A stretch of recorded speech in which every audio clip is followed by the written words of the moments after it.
So welcome everybody. This is Dr. Kevin Connors. We are going to be talking about just some questions that everybody has um, that I've been given to talk about. So the first things first, I have some pictures of marijuana in the background because we were going to talk about marijuana, so I had to pull a picture for my slide. So we're going to talk about marijuana and the use of marijuana first. So there's a lot of information on the internet about the use of marijuana for cancer and Lyme and chronic pain and autoimmune diseases. And we have to be careful with information that's out there.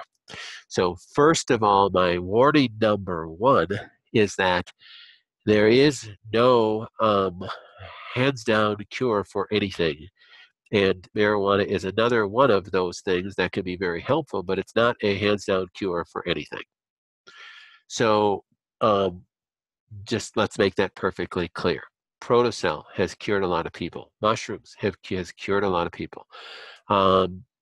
Essiac has cured a lot of people. When I say cure, I'm talking about that person's definition of cure, because honestly, if you've heard anything that I've said over the last 20 years, you know that I don't believe that we're cured except by God doing a curing in us. So I don't believe that there's any natural, quote unquote, cures. I believe that we are managing our state. And we live in a fallen world, and we're going to manage our state in this fallen world until we're taken away. Now, I don't want to die of cancer, and you don't want to die of cancer or Lyme disease or anything else. So we do our best to manage our state so we can be in a state of remission and be healthy and as fulfilled as we possibly can during that state. Now, the use of marijuana or cannabis is just another herb that may possibly help people. So there's three different uses of marijuana. So in this picture, we have a CBD oil in this spot right here. We have smoking marijuana, and we have Rick Simpson's oil. So this is the three different uses of marijuana. So smoking marijuana, what would that help anybody? So I am not in favor of recreational use of marijuana because a long-term recreational use of marijuana can have an effect on a person's brain. And that's not what we want. So it can decrease different neuronal centers, and it can decrease the function of different neurotransmitters, and that can be beneficial. We're talking about that in a second, but long-term recreational use of marijuana is not what we're talking about. Medicinal use of marijuana is what we want to discuss. So why would a person smoke marijuana or use it in a heated state, like cooking it in a brownie or a cookie or something like that? What would be the benefit? Is that use of marijuana, that spike of a mild THC, going to kill cancer cells? In my opinion, no. It's not going to kill cancer cells. But the benefit of smoking marijuana is that it can take away pain. It can increase appetite. It can induce sleep. It can just take away anxiety. So those are all huge benefits if I'm dealing with anxiety, pain, inability to get rest, don't have any appetite. So smoking marijuana can be extremely beneficial. Using opioids to deal with my pain is addictive, and it's dangerous, and it has a whole bunch of side effects, and it constipates you and all sorts of blah, blah, blah, blah. Marijuana doesn't have any of those side effects. So I would much rather see a person smoking marijuana than using opioids. And the reason why it's still illegal in most states is because the pharmaceutical companies haven't figured out how to make money on it yet. That's very unfortunate. It is an herb, and I know that a lot of people are against it. Personally, I have never smoked marijuana. I've never smoked a cigarette. So I would not use it unless I was in a state that I needed to use it for those above reasons. But so I can't give you any firsthand, um, benefits of marijuana. Matter of fact, to be quite honest, you can see I just pulled this picture off the web right there, and I just, I don't even know if that's correct, okay? So I don't have any firsthand experience with the use of marijuana. So, but a lot of my patients have said that it has replaced pain meds, or it can diminish the amount of pain meds that they need, and that's a big plus. And if it can increase appetite and increase sleep, then it's a big plus. So smoking marijuana can be very beneficial. And I know a lot of people like have a really hard time with that because they're law-abiding citizens, and that's a wonderful attribute. But you got to remember, it's simply an herb that grows in the meadows, and God created it. So why it's illegal, that's another question to answer. So another use of the cannabis plant is CBD oil. So there's two major components of cannabis: CBD and THC. So the CBD oil, you'll read a lot of stuff about CBD oil and cancer, and that it can kill cancer and such. There's not a whole lot of research evidence that suggests that that's true, though. So when we talk about we want to take a marijuana for killing cancer, we're really talking about the high THC oil. So the high THC oil, or what was called Rick Simpson's oil, and actually, Rick Simpson's oil is much more viscous than this. This is actually not a very good picture, but it usually comes in a syringe. And Rick Simpson's oil is dosed typically when you syringe out the size of a grain of rice. So you start with 1 grain a day, you move to 1 grain 3 times a day, then ultimately the dose is 3 grains of rice 3 times a day is the full dose. And Rick Simpson used to dose people. Rick Simpson is a name of a guy who kind of developed this, and he used to make it and give it away for free to cancer patients. He was thrown in jail several times. But now you can't get it from him, but it's been nicknamed Rick Simpson's oil. So RSO oil, or Rick Simpson oil, is the strong um, um, distilled down version of THC. So it's a very high THC concentration. Now, I'll tell you, most of my patients that go on Rick Simpson's oil do not like the side effects. So that's the negative of Rick Simpson oil. It has a lot of side effects. It can make you feel really groggy, can just make you not feel good, could just kind of just don't feel well. So there is another way. There's multiple different ways to take Rick Simpson oil. Now, the way he used to dose it is just what I said. Take 3 grains of rice 3 times a day, morning, noon, and evening. Now, you can get up to full dosage by simply putting it in a suppository capsule and using it as a suppository before you go to bed. Or even a better way is to take those grains of rice, put it in make your own capsule out of coconut oil, put the grains of rice in there, fold it into coconut oil, and freeze them and make your own suppositories with coconut oil and the Rick Simpson oil in the suppositories, and just take that before you go to bed. So that can reduce the symptoms, though I've had patients go, that really helped a lot, and I can take it, no problem. I can get up to full dose, take it as a suppository before I go to bed, and I don't have so many symptoms. Most of the people that I've talked to that have done that still say they have some symptoms. But it's a whole lot better than doing chemo, and if it's working, that's what we care. Now, the only way you're going to know that it's working or not is to try it. And Rick Simpson oil is legal in many states. It's not legal in my state. We don't have any of these things to test a person on, so I can't test a person because I'm not going to jail to have an illegal substance in my clinic. So I can teach you about it. There's nothing wrong with that, but you're going to have to get that from another source. The CBD oil, why would you want to use that? Well, CBD oil can help with pain. One of the great things that CBD oil can do is decrease anxiety. I think it decreases glutamate levels, and it decreases inflammation in the brain.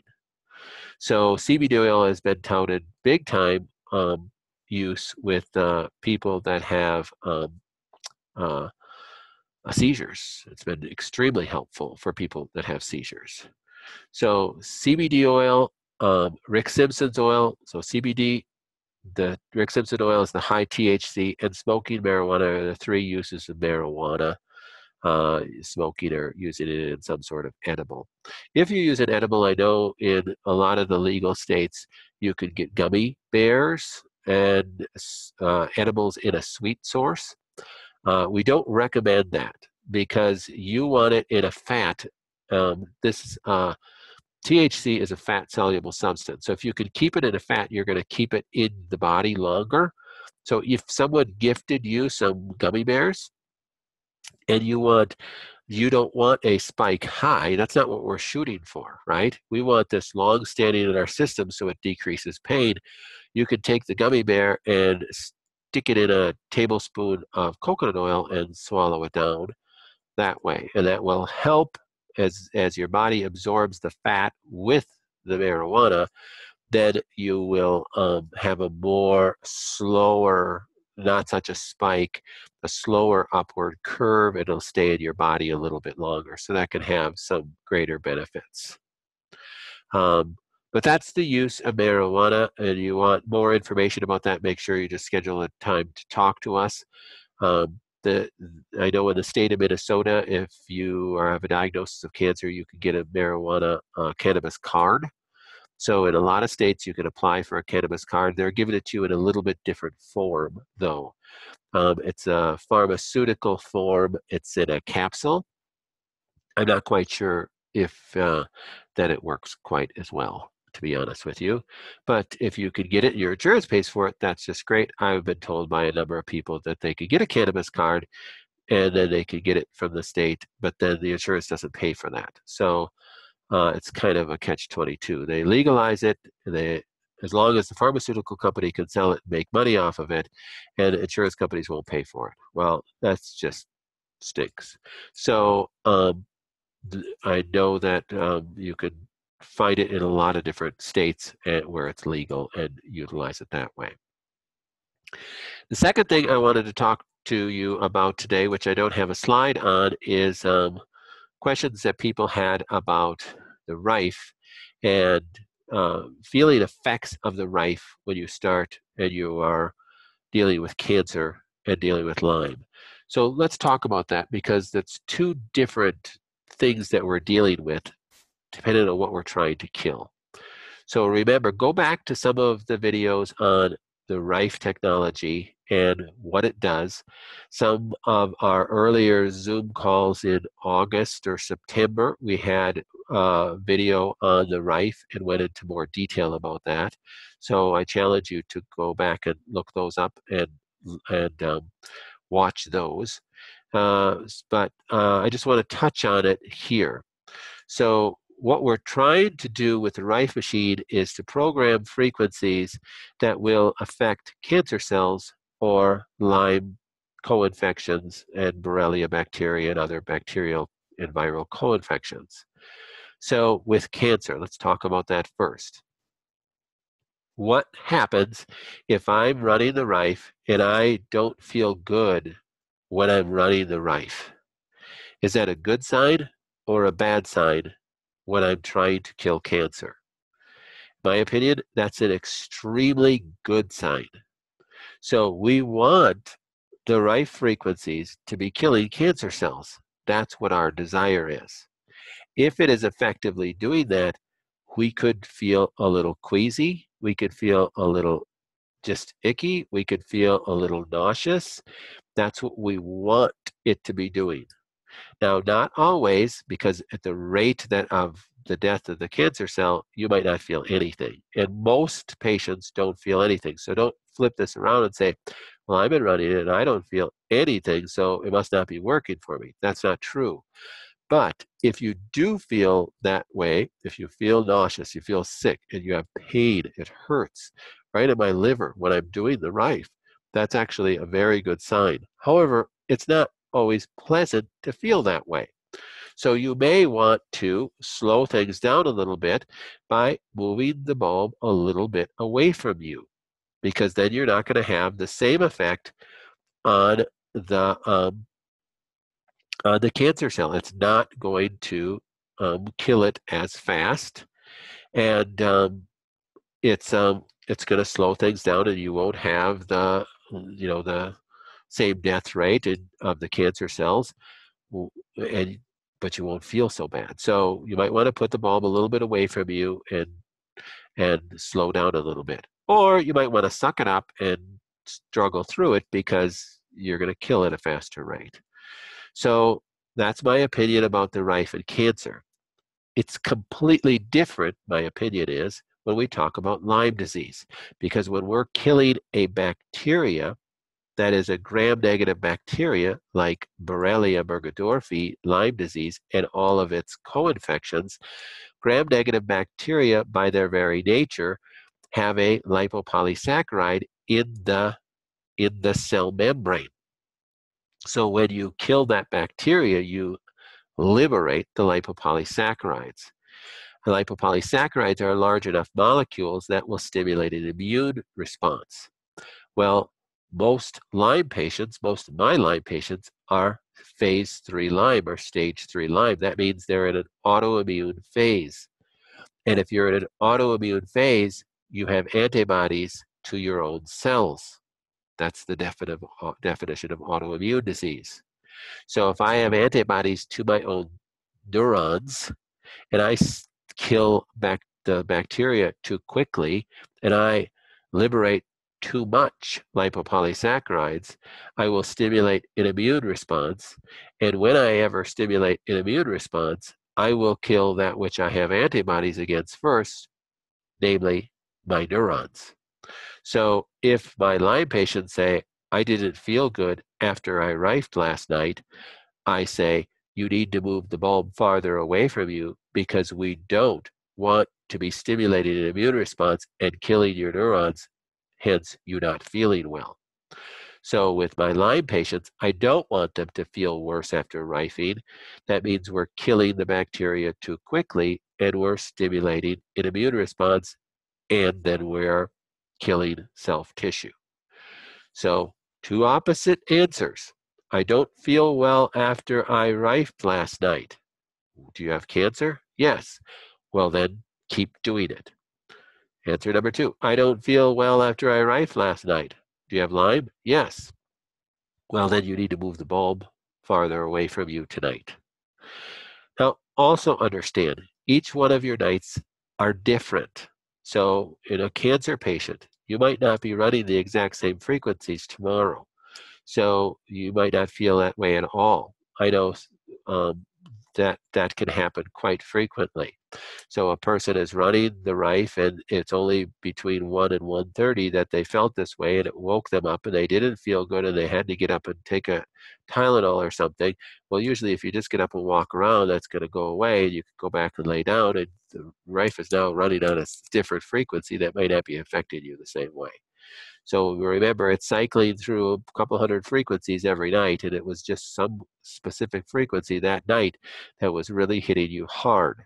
So if you're a cancer patient, you kind of want to take note of that and tell me about it, that, boy, at Wednesday night at 1 o'clock, I tell you, it was just knocking my socks off. Well, that's a good thing. We may want to run Wednesday night more frequently during the week, not just on Wednesday night, because we want to knock the socks off that cancer. So you understand my philosophy there? So it's a good thing for a cancer patient to feel a little icky after the Rife. Okay, so hopefully that answers some of your questions. I'm going to open up the mic for everybody and let you ask other questions if you have questions. So your mics are open. Any other questions anybody have? Dr. Connors, can you hear me? I can hear you perfect. Okay. Well, this is Crystal, and I'm in a combine shelling corn, so it's loud. Wait a second. You are in a combine. I'm shelling corn. Okay, this is a first. Yeah, it's organic too. Oh my goodness. So anyway, I'm struggling with insomnia. I can fall asleep, but I can't stay asleep. And it's bothering you. Okay, so let's talk about that. So if a person can fall asleep, but then they can't stay asleep and they wake up, do you wake up and then you can't fall back asleep again? No, I can fall back asleep again. So do you wake up like 20 times or? 5 or 6. Okay, so you're waking up, but you just fall asleep right away, but then you wake up again an hour later, fall asleep away. Okay, so you're not getting into a stage 4 sleep. So there's a difference between someone who can't fall asleep, that's problem number one, totally different than a person who can fall asleep, wakes up, but then can fall asleep again. And then problem number 3 is a person who can fall asleep, wakes up, and then can't fall asleep. 3 completely different types of insomnia. So your type is the second type. You can fall asleep, wake up, and fall asleep again. You're not getting into a stage 4 sleep. So there's all sorts of different possibilities that are not allowing you to get into stage 4 sleep. The first most common thing is anxiety. So if my glutamate levels in my brain are ramped up, I could fall asleep because I'm tired, but then I won't get into a deep sleep. So multiple things can ramp up our glutamate levels. Consuming glutamates, consuming glutamine that converts to glutamate. Glutamine is an amino acid found in protein. Stress will ramp up my glutamates. And the your brain waves. So you have 4 major brain waves in your brain. The highest frequency brain wave is called a beta wave, and the beta wave functions about 25 to 28. A high beta wave goes up to 32 hertz. Now it's important to know that because you can stimulate your brain at a beta wave or above, and it's hard to get your brain waves down to a sleep mode, which is to get into stage 4 sleep, you have to be at about 4 to 7 hertz. So think of a frequency of 4 to 7 cycles per second compared to a frequency of 30 cycles per second. So your brain is revved up. So this is just another possible cause of this, all right? So one of the things that can rev up your brain is screen time. So me sitting here, talking to you, I'm looking at my computer screen, which is every screen, computer screen, TV screen, your phone screen, is vibrating at a frequency of 60 hertz. That's how those are made. So we are basically in what's called entraining our brain at 60 hertz when we're looking at a television before we go to bed. So if this might not be you because you're sitting in a combine, shucking corn right now. So, but the average person is watching a lot of TV and sitting in front of their computer a lot during the day. So they are stimulating their brain at 60 hertz for many hours. No wonder they can't get into a stage 4 sleep at night. So that's another possibility. There's a few other possibilities that we could talk about in person, you and I.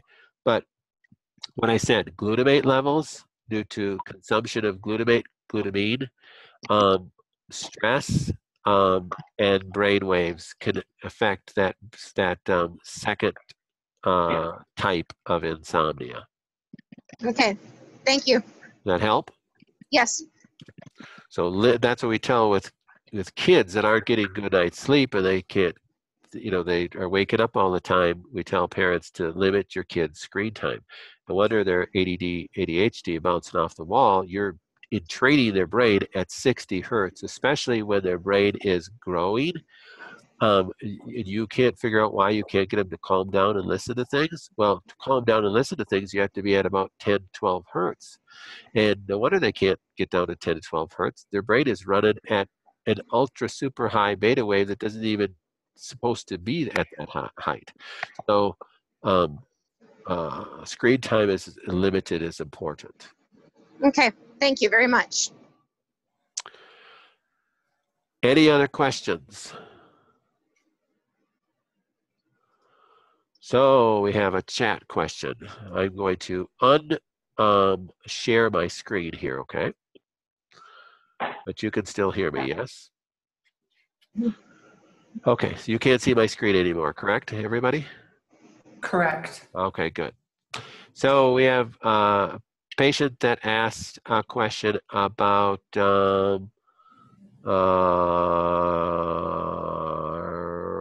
right, so we're going to talk to them individually. Any other questions? Yes, no? Okay, so we're at about our 30 minutes here.